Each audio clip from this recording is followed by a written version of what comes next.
Brought to you by Bank of Maharashtra. Bank of Maharashtra ने अपने home loan पर ब्याज दर घटाकर अब कर दिया है केवल 8.35%, वो भी जीरो प्रोसेसिंग फी पर।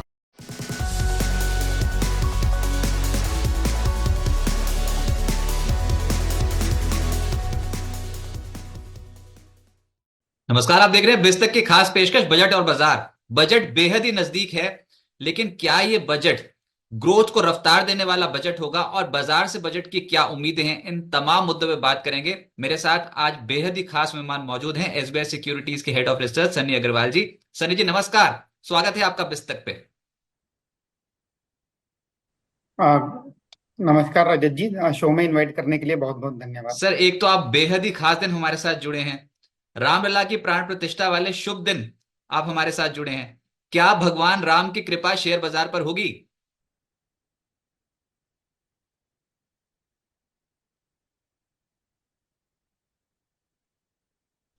या डेफिनेटली रजत जी, भगवान राम की कृपा शेयर बाजार ही नहीं बल्कि पूरी दुनिया पे डेफिनेटली बनी रहेगी। और मेरी प्रभु से यही कृपा है कि सबके जीवन में प्रगति हो, कल्याण हो, सभी के जीवन में ढेर सारी खुशियां आए। और जिस तरह से ये मंदिर मूर्ति की जो स्थापना हो रही है रामलला की, इसके चलते मुझे लगता है कि अगर मैं थोड़ा सा इसमें कमर्शियल एंगल डालता हूँ तो मुझे लगता है कि one of the most visited spiritual place होने वाली है इंडिया में, ऐसा अनुमान है मेरा। और अगले 2 साल मुझे नहीं लगता है कि ऐसे कोई वीकेंड आपको मिलेंगे जहां आपको पैर रखने की जगह मिलेगी। ऑब्वियसली एटलीस्ट आधा हिंदुस्तान अगले 2 साल में मंदिर विजिट करना चाहेगा। तो डेफिनेटली एक बड़ा इवेंट है और टूरिज्म के एंगल से एक बहुत बड़ा बूस्टर भी है। और हमने देखा कि काफी सारी कंपनीज ने इसी के चलते हुए अपना जो इन्वेस्टमेंट प्लान है वो अयोध्या सिटी में अनाउंस भी किया है। तो काफी सारी ज्वेलरी, जैसे कल्याण ज्वेलर ने कहा है कि हम अपना शोरूम खोलेंगे। काफी सारी जो क्यूएसआर कंपनीज हैं वो अपनी स्टोर लगाने की बात कर रहे हैं। अभिनंदन Lodha real estate company already वहां पहुंच चुकी है। हमने देखा कि अमिताभ बच्चन जी ने भी वहाँ 1-2 प्लॉट बुक कर रखे हैं। और एट द सेम टाइम जो टूरिज्म, ट्रैवल और के जो सोर्सेस हैं, जैसे काफी सारी एयरलाइन कंपनीज ने अपनी फ्लाइट भी अनाउंस कर दी है। ट्रेन से तो ऑलरेडी वेल कनेक्टेड ही था। तो उसके चलते मुझे लगता है कि काफी एक मल्टीप्लायर इफेक्ट हमें देखने मिलेगा। जो स्पिरिचुअल टूरिज्म का जो फोकस है गवर्नमेंट का, मुझे लगता है कि उसमें एक बहुत अहम पहलू रहेगा ये मंदिर के ओपनिंग के चलते हुए। सर, लेकिन इस बार ना वोट ऑन अकाउंट आ रहा है। इस बार बजट से क्या एक्सपेक्टेशन है? क्या वित्त मंत्री के पास उतना बड़ा दायरा है कि वो बड़ी बड़ी घोषणाएं कर सके?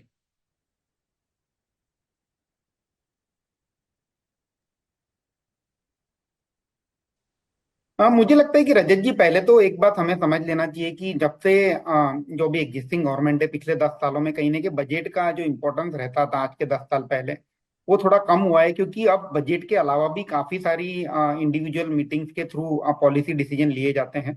तो budget is more of a directional document now कि गवर्नमेंट अगले 1 साल में क्या करेगी। तो डेफिनेटली वहां से कुछ ना कुछ क्यूज मिलते हैं। और रहा आपके सवाल का बात कि ये बजट पॉपुलिस्ट बजट रहेगा, स्पेशली जब इलेक्शन है ये साल में, तो मुझे नहीं लगता है कि पॉपुलिस्ट बजट रहेगा। क्योंकि हिस्टोरिकली हमने देखा है कि गवर्नमेंट ने बहुत ज्यादा पॉपुलिज्म वाले ऐसे कोई स्टेप लिए नहीं है जिसके चलते हुए फिस्कल डेफिसिट या किसी के ऊपर कोई दबाव आए। अल्टीमेटली बजट ग्रोथ ओरिएंटेड ही रहेगा।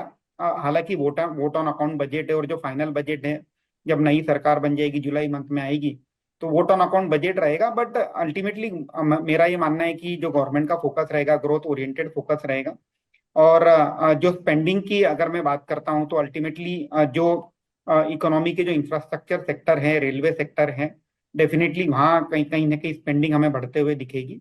इसके अलावा अगर मैं मिडिल क्लास की बात करता हूं तो मेरा ये एक्सपेक्टेशन है कि कहीं ना कहीं टैक्स स्लैब के साथ थोड़ी बहुत टिंकरिंग की जाएगी या टैक्स रेट के साथ, तो दैट मिडिल क्लास और जो सैलरीड क्लास है उन्हें कहीं ना कहीं थोड़ी राहत मिले। और इसके अलावा ऑब्वियसली गवर्नमेंट का जो फोकस रहेगा मैन्युफैक्चरिंग को बूस्ट करने का रहेगा। और इसी के चलते हमने देखा है कि काफी सारे सेक्टर्स में ऑलरेडी पीएलआई स्कीम गवर्नमेंट ने चला रखी है। मे भी आगे जा करके इसमें जिस तरह से अब ये बात हो रही है कि ऑटो एंसिलरी में काफी सारी प्रोडक्ट है जो पीएलआई सेगमेंट के अंडर इंक्लूड हो सकते हैं। तो ओवरऑल एक ग्रोथ ओरिएंटेड बजट रहने का अनुमान है। मुझे नहीं लगता है कि बहुत ज्यादा पॉपुलिस्ट बजट रहेगा। लेकिन सर, रेलवे शेयर दौड़ गए हैं शेयर बाजार में। रेलवेज में FY24 में 2.4 लाख करोड़ का कैपिटल एलोकेशन था। क्या इस बार लगता है रिकॉर्ड एलोकेशन रेलवेज के लिए करेगी सरकार? या डेफिनेटली रजत जी, मुझे लगता है कि लास्ट ईयर भी एक रिकॉर्ड एलोकेशन गवर्नमेंट ने किया था रेलवे के बजट में, रेलवे सेक्टर के लिए। और मेरा ये मानना है कि ये साल भी एक अच्छा खासा फोकस गवर्नमेंट का बना रहेगा रेलवे सेक्टर को लेकर के। और रेलवेज में एक्चुअली अपॉर्चुनिटी दो तीन फ्रंट पर है। एक है कि आप एग्जिस्टिंग जो रेलवे नेटवर्क है उसका एक्सपेंशन के लिए कहीं ना कहीं बजट एलोकेशन हम देखते हैं। एक्सपेंशन भी दो फ्रंट पे होगा। एक है कि डे टू डे जो पैसेंजर जो होते हैं उनके लिए कहीं ना कहीं जो नई रेलवे लॉन्च करना है, वंदे भारत पे फोकस रहेगा, मेट्रोज पे फोकस रहेगा। और एट द सेम टाइम जो हाई स्पीड रेल जो मुंबई अहमदाबाद का जो प्रोजेक्ट चल रहा है, अब मुझे लगता है कि 2 साल में वो भी कंप्लीशन की ओर आ रहा है, तो मे भी कुछ वहाँ एक फोकस बना रहेगा। दूसरा फोकस ऑब्वियसली ट्रांसपोर्टेशन के लिहाज से जो डेडिकेटेड फ्रेट कॉरिडोर है उसका उसके नेटवर्क पे कहीं ना कहीं फोकस गवर्नमेंट का बना हुआ है। दूसरा एक इम्पॉर्टेंट है कि जो एग्जिस्टिंग आपका ओल्ड इंफ्रास्ट्रक्चर है उन्हें रिप्लेस करने का कहीं ना कहीं मुझे लगता है कि उस पर भी ओवरऑल रेलवे सेक्टर का फोकस है। और तीसरी अपॉर्चुनिटी मुझे लगता है कि ग्लोबली जो अपॉर्चुनिटी एक्सपोर्ट्स की वो काफी बड़ी है। अगर हमें सबको याद होगा कि G20 समिट में ये एक अनाउंसमेंट आई थी कि इंडिया, मिडल ईस्ट और यूरोप का एक रेल कॉरिडोर बनेगा, जिसके चलते जो इंडिया की जो रेलवे कंपनी है उनके लिए अपॉर्चुनिटी काफी ओपन अप होगी ग्लोबल स्केल पे। और रिसेंटली इसी के तहत हमने देखा कि आरवीएनएल ने भी अपनी एक सब्सिडरी का ऐलान किया है साउथ अफ्रीका में। और ऑलरेडी राइट जो है कंसल्टेंसी कंपनी है, इनका ऑलरेडी इंटरनेशनल मार्केट में प्रेजेंस है। तो अपॉर्चुनिटी मुझे लगता है कि बहुत बड़ी है रेलवे सेक्टर के लिए। रादर देन एक साल के लिहाज से देखने से अच्छा मुझे लगता है कि ये सेक्टर अब स्ट्रक्चरली 3 से 7 साल के लिए देखना चाहिए। ऑब्वियसली ये बजट में भी मुझे लगता है कि गवर्नमेंट का फोकस रेलवे पे बना रहेगा। अच्छा सर, लेकिन FY24 के लिए वित्तीय घाटे का लक्ष्य सरकार ने 5.9% तय किया था। इस बार तो टैक्स कलेक्शन भी अच्छे हुए हैं, तो क्या आपको लगता है कि वित्तीय घाटे का लक्ष्य अब कम हो सकता है? रजत जी, मेरा ये मानना है कि जो फिस्कल डेफिसिट का जो नंबर है, एक एक जो भी ग्रोइंग इकोनॉमी होती है उसमें एक हल्का फुल्का फिस्कल डेफिसिट होना अच्छा होता है, क्योंकि एक इंडिकेशन करता है कि गवर्नमेंट जो मनी है वो प्रोडक्टिव एसेट पे कहीं ना कहीं स्पेंड कर रही है और इससे कहीं ना कहीं इकोनॉमी को बूस्ट मिलता है। तो मुझे ये तो मेरा अनुमान नहीं है कि एग्जैक्टली क्या नंबर आएगा फिस्कल डेफिसिट का इस बार।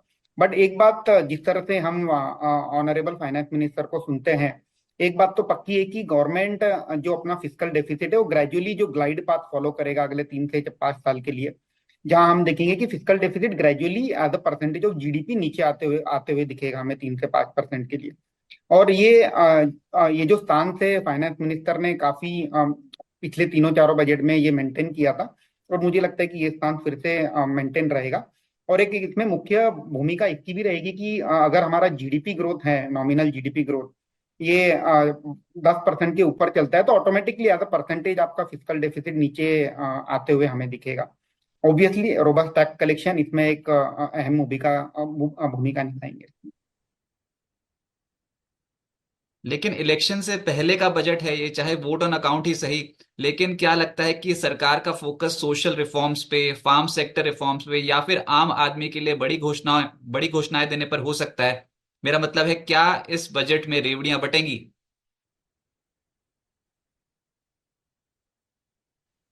रजत जी, मुझे नहीं लगता है कि ये गवर्नमेंट ऐसा कोई स्टेप लेगी जिसके चलते हुए किसी के फिनेंशियल पे कोई बहुत ज्यादा इम्पैक्ट होगा, वो गवर्नमेंट की हो कि कोई इंडिविजुअल कंपनीज की हो। हाँ, हालांकि एक बात पक्का है कि कहीं ना कहीं जो रूरल बेल्ट है, जिस तरह से हम काफी कंपनीज के कंजम्पशन कंपनीज की कमेंट्री सुन रहे हैं कि रूरल बेल्ट में अभी भी रिकवरी नहीं है, वहाँ इन्फ्लेशन की मार ज्यादा है और लोगों ने कहीं ना कहीं अपनी स्पेंडिंग कट की है। तो मुझे लगता है कि रूरल इकोनॉमी को बूस्ट करने के लिए शायद कुछ स्टेप गवर्नमेंट ले सकती है। और इसमें एक बड़ा स्टेप ये हो सकता है कि जहाँ फर्टिलाइजर जो है किसानों के लिए जो फर्टिलाइजर का बजट है, शायद उसमें थोड़ी बहुत बढ़ोतरी हम गवर्नमेंट की ओर से आते हुए देखेंगे। रिसेंटली गवर्नमेंट ने अपनी जो फूड सब्सिडी की जो स्कीम थी वो 5 साल के लिए एक्सटेंड करी है, ताकि जो बॉटम ऑफ द पिरामिड के जो लोग हैं उन्हें कोई दिक्कत ना हो खाने पीने की। पर एट द सेम टाइम मुझे लगता है कि जिस तरह से हमने पहले भी डिस्कस किया है कि जो वर्किंग क्लास सेगमेंट है उनके लिए शायद थोड़ी राहत देख सकते हैं हम। इधर स्टैंडर्ड डिडक्शन की लिमिट बढ़ाई जाए या जो भी है टैक्स स्लैब के थ्रू चेंज किए जाए। और चौथा फैक्टर, गवर्नमेंट शायद किसानों को डायरेक्ट जो भी पीएम किसान स्कीम के तहत जो 6,000 रुपये सालाना देती है, उसका शायद थोड़ा बहुत एक कहीं ना कहीं एलोकेशन बढ़ने की उम्मीद मुझे लगती है।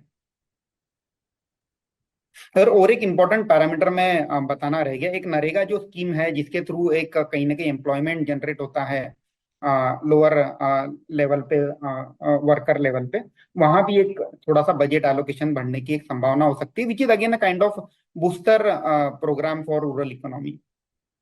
लेकिन सर एफआईएस ने भारतीय बाजारों से भरोसा थोड़ा कम किया है, ऊपरी स्तरों पर बिकवाली कर गए हैं। क्या आपको लगता है बाजार यहां से और गिरेगा, और अगर हाँ तो कहां तक? और ऊपर से एक शेयर फोकस में है, वो है एचडीएफसी बैंक, जहां पर एफआईएस की होल्डिंग 52% से ऊपर की है। तो अचानक से ऐसा क्या हो गया? एचडीएफसी बैंक ऐसे क्यों कांपने लग गया ये शेयर, और एफआईएस ने यहां पर अपने कुछ शेयर्स क्यों बेचे हैं, क्यों ऑफलोड किए हैं? रजत जी, मुझे लगता है कि कहीं ना कहीं जो मर्जर हुआ है एचडीएफसी लिमिटेड और एचडीएफसी बैंक, तो ये काफी बड़ी ऑर्गेनाइजेशन बन गई है। और इसमें मर्जर में जैसे सोचते हैं डेफिनेटली वैसा नहीं होता है। कभी कभी मर्जर की सिनर्जीज आने में, जैसे पहले बैंक ने सोचा था कि पोस्ट मर्जर 2 क्वार्टर के बाद इसमें सिनर्जीज आना स्टार्ट हो जाएगी, बट इसमें बहुत सारे फैक्टर्स प्ले आउट होते हैं। और जिस तरह से अब इकोनॉमी में कहीं ना कहीं डिपॉजिट मोबिलाइजेशन को लेके फाइट चल रही है, उसके चलते मुझे लगता है कि अब थोड़ा सा इसमें जो मर्जर की जो सिनर्जीज है ये शायद अब 2 क्वार्टर और आगे टल गई है। और इसी के चलते हमने देखा कि एक वक्त जब HDFC bank on a stand alone basis 4% निम कमांड करता था, उसमें कहीं ना कहीं प्रेशर आया और 3.4% के आसपास अब वो निम ट्रेड कर रहे हैं, नेट इंटरेस्ट मार्जिन, जो कि एक बहुत इंपॉर्टेंट पैरामीटर होता है कोई भी बैंक के प्रॉफिटेबिलिटी के एंगल से। तो एचडीएफसी बैंक में मुझे लगता है कि एक काइंड ऑफ डीरेटिंग हुआ है। अगर हमें सबको याद होगा कि पहले सबसे ऊंचे प्रीमियम पे ट्रेड होता था वैल्यूएशन के लिहाज से, प्राइस टू बुक में 4 के मल्टीपल पे ट्रेड होता था, अब वो कहीं ना कहीं 2.5 के आसपास आ गया है। और जब ये मार्केट में दूसरे बैंक लीडरशिप ले रहे हैं in terms of earning growth, जैसे आज अभी थोड़ी देर पहले कोटक के नतीजे आए, तो कोटक में हमने देखा कि नेट इंटरेस्ट मार्जिन स्टेबल है। इंडसइंड बैंक के नतीजे आए, तो कहीं ना कहीं फंड मैनेजर को लगता है कि जब रिलेटिवली दूसरी बैंक बेहतर परफॉर्म कर रही है, तो मैं टेम्पररी मेरा जो अंडर परफॉर्मर है वहाँ एलोकेशन कम करके जो आउट परफॉर्मर है वहां मैं अपना एलोकेशन बढ़ाना चाहूंगा। Again it's a temporary phenomenon. शायद 2 क्वार्टर बाद जब एचडीएफसी बैंक फिर से ये एक नैरेटिव दे कि इनका जो नेट इंटरेस्ट मार्जिन अब स्टेबल हो गया और यहाँ से बढ़ेगा, और उसके काफी सारी लीवर्स हैं बैंक के पास, एक बार वो नैरेटिव आ जाएगा तो फिर से यही एफआईआई है, फिर से ये स्टॉक लेने ऊपर के भाव में आएंगे।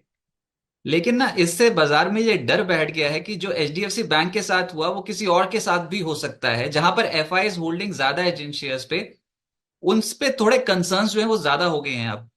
निवेशकों के मन में ये डर है कि एफआईएस की जो होल्डिंग जहां पर ज्यादा है उन शेयर से फिलहाल थोड़ा दूर रहना चाहिए। क्या आपको लगता है एफआईएस इलेक्शन से पहले जहां पर उन होल्डिंग ज्यादा है उन शेयर्स पे थोड़ी बिकवाली ज्यादा कर सकते हैं? रजत जी, वैसे भी अगर मैं एफआईआई की होल्डिंग स्टडी करता हूं तो मुझे लगता है कि एफआईआई की होल्डिंग इंडियन मार्केट में पिछले 10 साल के एकदम निचले स्तरों पर है। और जिस तरह से जो power domestic institutional investor, retail investor, HNI, इनकी जिस तरह से बढ़ी है पिछले 3-4 सालों में, उसके चलते अब मुझे नहीं लगता है कि इतना कोई बहुत बड़ा डेंट मार्केट में आता है। एफआईआई ने अभी हमने देखा कि रिसेंटली 2 दिन बैक टू बैक 10-10 हजार करोड़ की तकरीबन बिकवाली करी, पर मार्केट में ऐसा कोई बहुत बड़ा डीप करेक्शन नहीं आया कि स्टॉक में बहुत सारे स्टॉक में लोअर सर्किट लग गया। ऐसा ठीक है, हल्का फुल्का करेक्शन आता है। और मुझे लगता है कि 22,100 के निफ्टी के लेवल्स के आसपास कहीं ना कहीं थोड़ा सा ओवरबॉट काइंड ऑफ सिचुएशन भी हो गई थी, और मार्केट को एक शायद बहाना भी चाहिए था कि कोई एक बहाना के चलते हुए कहीं ना कहीं मार्केट में थोड़ा करेक्शन हो जाए, कंसोलिडेशन हो जाए। और वो एचडीएफसी बैंक के नतीजे के थ्रू मुझे लगता है कि मार्केट को मिला। बट अगर आप मार्केट का टेक्सचर भी देखेंगे, जो फॉल आया है उसमें मेजोरिटी कंट्रीब्यूशन एचडीएफसी बैंक का ही रहा है, तो बाकी की जो कंपनीज हैं उनमें कोई बहुत बड़ा डेंट नहीं आया है।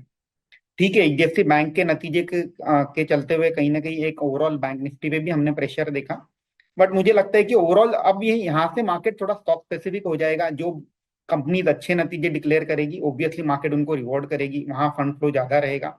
और जहाँ कंपनी के नतीजे खराब है या जहाँ आउटलुक खराब है अगले 2 से 3 क्वार्टर के लिए, वहां शायद वहां से फंड आउटफ्लो होके जहाँ आउट परफॉर्मर है वहां फंड शिफ्ट होगा कहीं ना कहीं एलोकेशन के लिहाज से।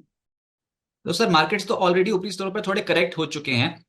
21,400 21,500 के स्तरों पर निवेशकों को क्या खरीदारी शुरू कर देनी चाहिए, या फिर आपके हिसाब से मार्केट्स थोड़ा और नीचे जा सकता है, अभी वेट करें? हाँ रजत जी, मेरा ये मैसेज रहेगा कि आपकी जो भी खरीदारी है, आपको अगर सरप्लस 100 रुपये लगाना है तो ग्रेजुअली लगाइए। अभी भी थोड़ा बहुत एक चांस है कि मार्केट फिर एक रेंज में कंसोलिडेट करेगा। मे बी नीचे के लेवल्स अगर मैं देखता हूँ तो 21,000 या 20,800 के आसपास शायद एक स्मार्ट बाइंग इमर्ज हो सकती है। तो है, हालांकि है 500-600 ही पॉइंट, जो कि 3% होता है। तो पॉइंट में बड़ा लगता है, बट परसेंटेज में 3% करेक्शन कोई बड़ी बात नहीं है। ऐसा है, तो मुझे लगता है कि ग्रेजुअली डिप्लॉय कीजिए। और स्पेशली जिस तरह से अब मार्केट में बजट से पहले ही रैली चल रही है, जहां बजट पे गवर्नमेंट का फोकस होगा, तो अब मुझे ये डर लग रहा है कि बजट के बाद शायद मार्केट फिर करेक्शन मोड में न चले जाए। क्योंकि जो बजट में एक्सपेक्टेशन है वो रैली ऑलरेडी प्ले आउट हो चुकी है, ऑलरेडी चल रही है काफी मार्केट में।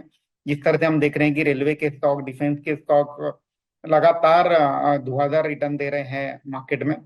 तो एक कहीं ना कहीं अब ये भी लग रहा है कि ओवरबॉट काइंड ऑफ सिनारियो भी हो गया है रेलवे स्टॉक में। तो थोड़ा प्रॉफिट बुकिंग भी करते रहना चाहिए। जरूर ऐसा नहीं होता है कि stock on a daily basis ऊपर ही जाएंगे, ऑब्वियसली कहीं ना कहीं कंसोलिडेशन भी होगा, करेक्शन भी होगा।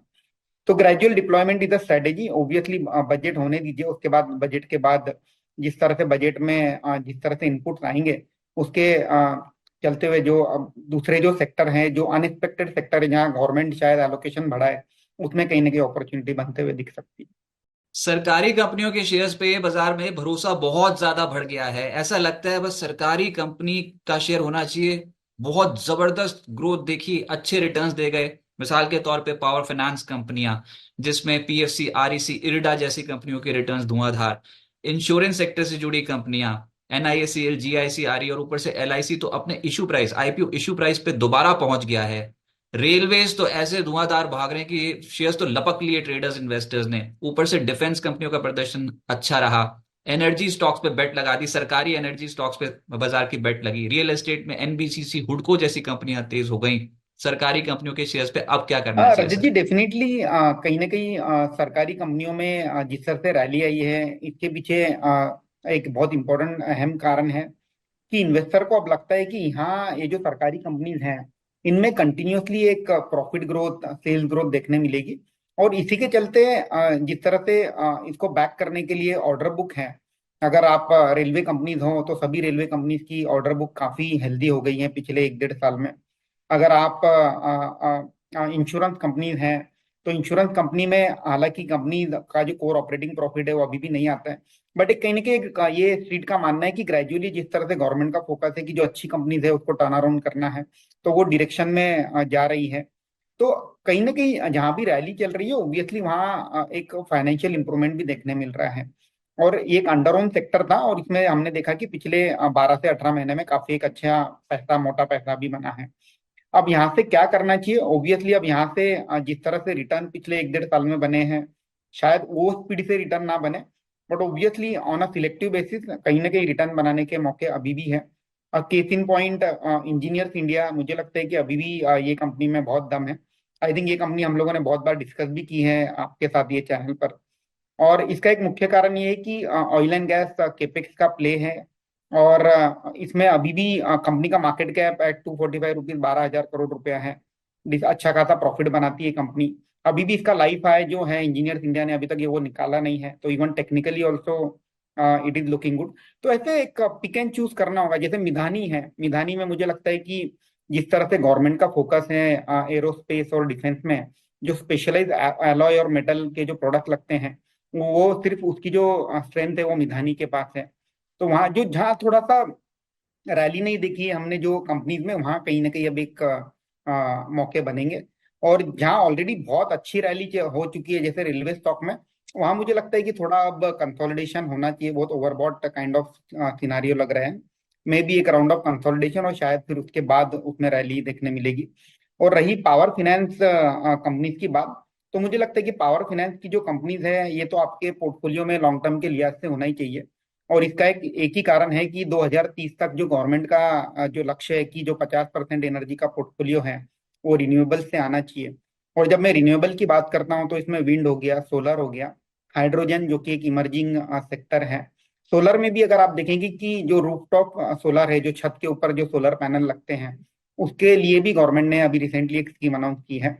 और इसकी जो फंडिंग है ये ऑब्वियसली पीएफसी, आरईसी और आईआरईडीए के थ्रू ही होगी।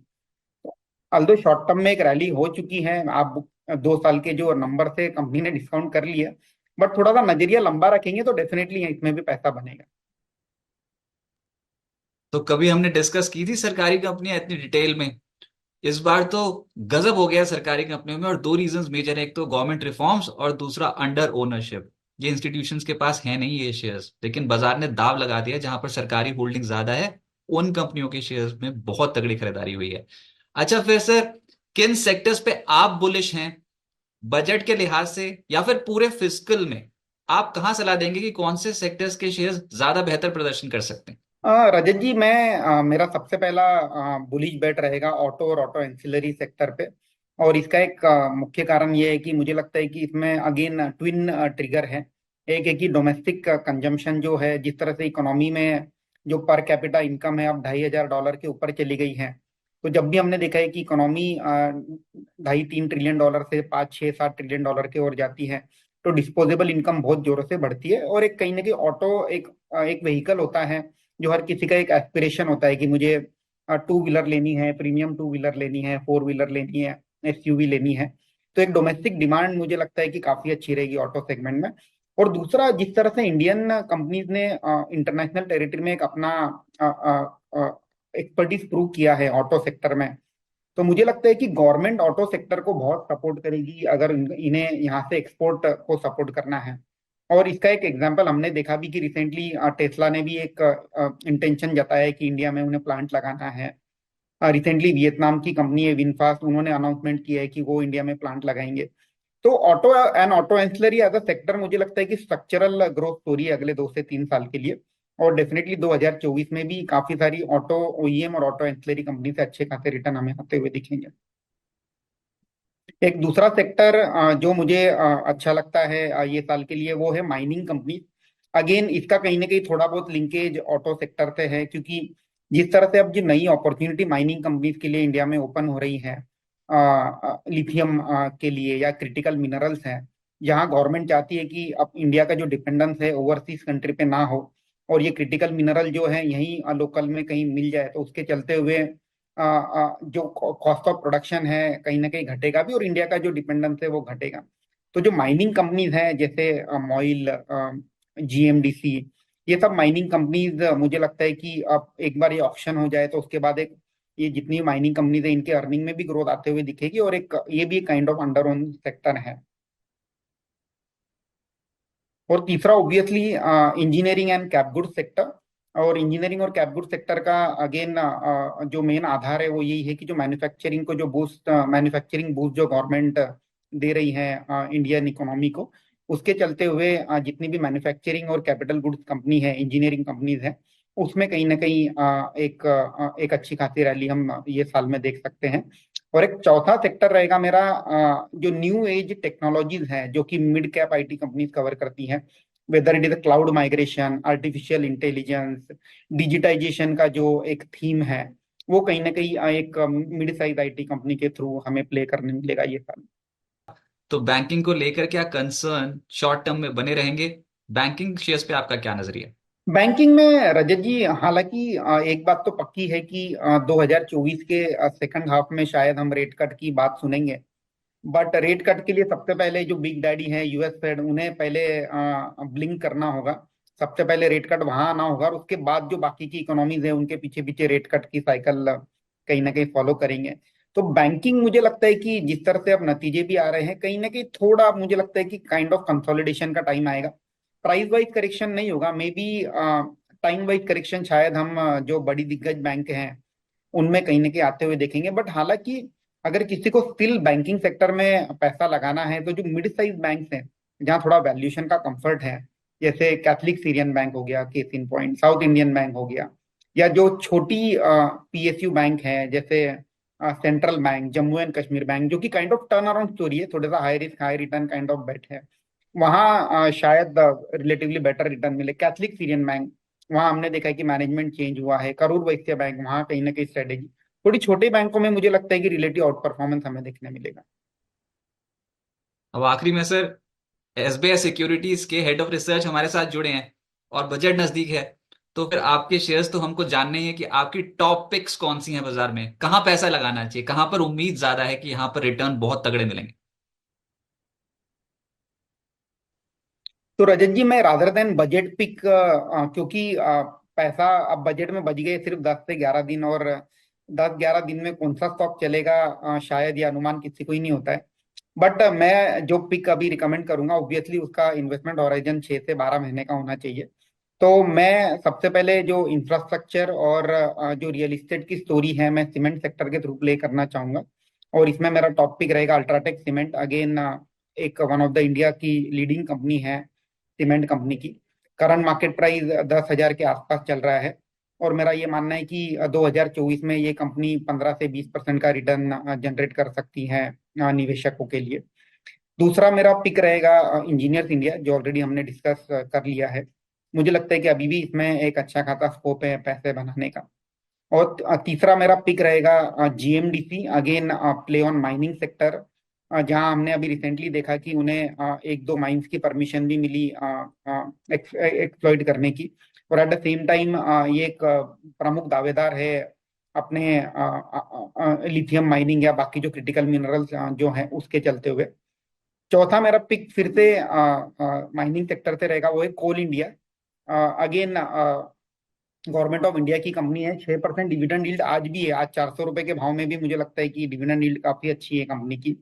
और इसमें जिस तरह से वॉल्यूम ग्रोथ के टारगेट आ रहे हैं कोल के, अगेन पावर सेक्टर से रिलेटेड है, तो कोल इंडिया में मुझे लगता है कि 10 से 15% का रिटर्न ये साल हमें आराम से मिल सकता है। तो देख लीजिए, आपने 4 पिक्स दी, 4 में से 3 सरकारी कंपनियां आई हैं। बिल्कुल ही शेयर बाजार के डायनेमिक्स बदल चुके हैं। बहुत शुक्रिया सनी सर, आपका हमारे साथ जुड़ने के लिए और बाजार पे बात करने के लिए, बजट पे अपनी राय देने के लिए बहुत बहुत शुक्रिया। Thank you Rajat ji.